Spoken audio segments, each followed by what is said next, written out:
اللہ پر بھروسہ سب سے بڑی چیز ہے۔ وہ اپنے دوستوں کو نہ بھولتا ہے نہ انہیں رسوا کرتا ہے، وہ بہت لجپال ہے۔ وہ اس کے ساتھ جس کی دوستی ہو جاتی ہے وہ ان کو بھولتا نہیں ہے، وہ ان کو عزت دیتا ہے، وہ ان کو کھانے پینے کی حاجتوں سے بھی بعض اوقات ماورا کر دیتا ہے۔ جس طرح اسے کھانے کی ضرورت نہیں ہے، اگر کسی کا تعلق اس طرح روحانی اپنے رب سے قائم ہو جاتا ہے تو جس طرح رب کو کھانے کی ضرورت نہیں ہوتی، بندے کو بھی کھانے کی ضرورت نہیں رہتی، پینے کی ضرورت نہیں رہتی۔ لیکن یہ تعلق بڑا اسٹرانگ اور مضبوط ہونا چاہیے۔ یہ نہیں ہے کہ میں اس پر بھی بھروسہ کروں، اس پر بھی بھروسہ کروں، اس کو بھی طاقت مانوں، اس کو بھی طاقت مانوں، نہیں، مجھے صرف میرے رب کو طاقت ماننی چاہیے۔ وہ جب اس نے کہہ دیا کہ میرے پاس آؤ تمہیں کسی کی ضرورت نہیں ہے، تو پھر سوال یہ اٹھتا ہے نا کہ جب پیدا اس نے ہمیں کیا ہے، ایسی نازک کومپل کو وہ زمین سے نکالتا ہے کہ ایک اشارے سے آپ اسے توڑ سکتے ہیں، ایک جوان درخت میں اسے تبدیل کر دیتا ہے کہ 10 بندے بھی اگر زور لگائیں تو اسے ہلا نہیں سکتے۔ آخر طاقت ہے نا اس کے پاس، تو اس نے بنایا ہے نا۔ ایک کومپل نکلتی ہے، ایک بیج سے ایک جو ہے وہ کومپل معمولی سی نکلتی ہے، اب معمولی اشارہ اسے کرتے ہیں وہ ٹوٹ جاتی ہے، وہ اسے پروان چڑھاتا ہے، پانی دیتا ہے، خوراک دیتا ہے۔ ایک نہیں، اربعہ درختوں کو وہ ایسے کرتا ہے۔ امن خلق السماوات والارض، تم نے پیدا کیا زمین کو یا ہم نے پیدا کیا ہے زمین کو؟ سوال کرتا۔ وانزل من السماء ماء، اور کون ہے؟ تم آسمان سے پانی اتارتے ہو یا ہم آسمان سے پانی اتارتے ہیں؟ وَجَعَلْنَاكُمْ حَدَائِقَ ذَاتَ بَهْجَةٍ، وہ بہت پر رونق باغ بناتا ہے اس روئے زمین پر۔ مَا كَانَ لَكُمْ أَن تُنبِتُوا شَجَرَهَا، تم تو ایک درخت نہیں اگا سکتے، تمہاری تو طاقت ایک درخت اگانے کی نہیں ہے، اس نے اربعہ درخت اس روئے زمین پر پھیلا دیے ہیں، اس کی کم طاقت ہے؟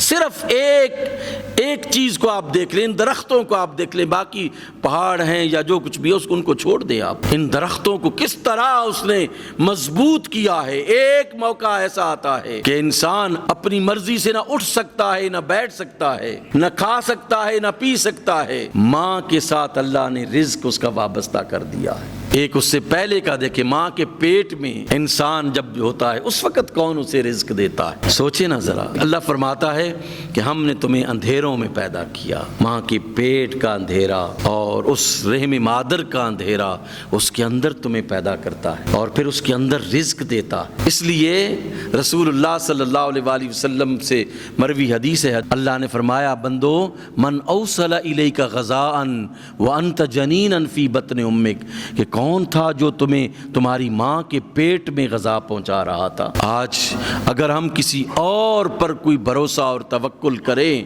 بہت بے وقوفی ہے۔ رب کے ساتھ تعلق مضبوط رکھیں، اپنے بھائیوں کے ساتھ، اپنے کلمہ گو بھائیوں کے ساتھ، عزیز و اقارب کے ساتھ تعلق مضبوط رکھیں، یہ زندگی ہے۔ اگر اپنی عزت کو بیچ کر اپنی پروٹیکشن حاصل کرنے کی کوشش کریں، نہیں ملے گی۔ اس عزت والے کے سامنے ہم سب کو جھکنا چاہیے جو سب کو عزتیں عطا فرماتا ہے۔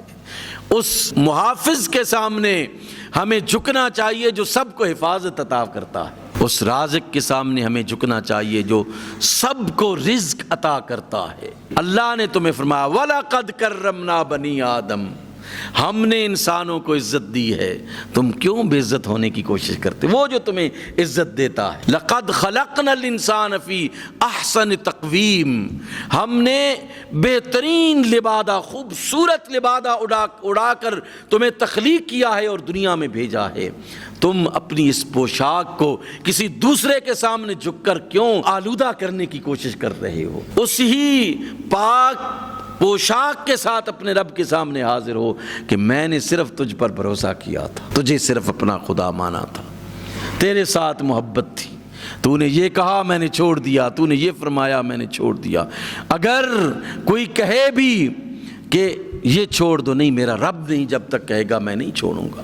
اپنے رب کے پاس جا کر یہ کہے، دیکھیں نا، ایک شہید جب رب کی بارگاہ میں حاضر ہوتا ہے، رب پوچھتا ہے کہ یہ کیوں ہوا تیرے ساتھ؟ وہ اگر کہے کہ میں نے اپنے آپ کو بچانے کے لیے ایسا کیا، وہ اگر کہے کہ میں نے اپنے خزانے کو بچانے کے لیے ایسا کیا، تو پھر یہ ہے نا کہ اپنے آپ کو بچانے کے لیے۔ اگر وہ یہ کہے کہ مولا تیرے دین کی وجہ سے ایسا ہوا ہے میرے ساتھ، تیرے دین کی وجہ سے مجھے مارا گیا ہے، تو عظمت تو اس میں ہے نا کہ دین کی وجہ سے، اس کی ذات کی وجہ سے پھر وہ مقام اور مرتبہ عطا فرماتا ہے۔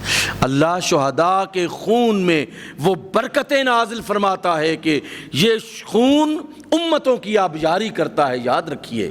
یہ اس لیے فرمایا کہ تم ان کو مردہ مت کرو، گمان بھی مردہ نہ کرو تم ان کو، کہ ان کی وجہ سے ہی تو امتیں آگے نکلتی ہیں، ان کی وجہ سے تو امتوں کو اللہ عزت عطا فرماتا ہے، توقیر عطا فرماتا ہے۔ جن کو شہادت کا خون دینا آتا ہے وہ دنیا میں کبھی بھی ذلیل و رسوا نہیں ہوتی، یاد رکھیے۔ جو موت سے ڈرتے ہیں وہ کبھی بھی عزت نہیں پاتے۔